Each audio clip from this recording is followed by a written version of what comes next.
नमस्कार सगळ्यांना, बैलपोळ्याच्या सगळ्यांना हार्दिक शुभेच्छा। आज शेतकऱ्याचा मोठा सण आहे हा बैलपोळा, म्हणजे दिवाळीपेक्षा पण मोठा म्हणलं तरी चालतं। तर बघा, आज बैलपोळा स्पेशल मेजवानी आहे। इकडे पुरणपोळ्या आहे, इकडे भजी आहे, कुरडाई पापड, इकडे पण कुरडाई पापड आहे, आणि इकडे रशी म्हणजे आमटी बनवलेली आहे, कटाची आमटी बोलतात, कोणी रशी बोलते। आणि हे सगळं बैलांसाठी पण आहे बरं का।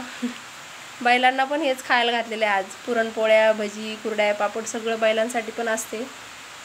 आणि आता बैलाचं खाऊन झालेलं आहे, आता ही आमची मेजवानी घरगुती। तर कशी वाटली मराठवाडा स्पेशल मराठवाडा बैलपोळा स्पेशल मेजवानी, तर नक्की सांगा कमेंटमध्ये। आणि लाईक कमेंट शेअर पण करा व्हिडिओ आवडल्यास। आणि आज सगळी मेजवानी यांनी बनवलेली आहे। तर किती वाजेपासून स्वयंपाकाला लागलेली अक्का तू? आज 2 वाजेपासून। तर खूप तयारी करावी लागते इकडे बैलपोळ्याची, सगळी तयारी करावी लागते, जास्तच काम असते आज। आणि दिवस पण बोलतात ना, पोळा आणि दिवस पोळा, तसं आहे। तर आज सकाळपासून दुपारपासून स्वयंपाकाला लागलेली बाई आई आहे माझी, आणि सगळा स्वयंपाक एकदम छान स्वयंपाक करते मम्मी माझी। तर तुम्हाला पण आवडल्यास नक्की लाईक कमेंट शेअर करा। सुगरण आहे आणि यांच्यापासूनच मी जे काय ते शिकलेले आहे।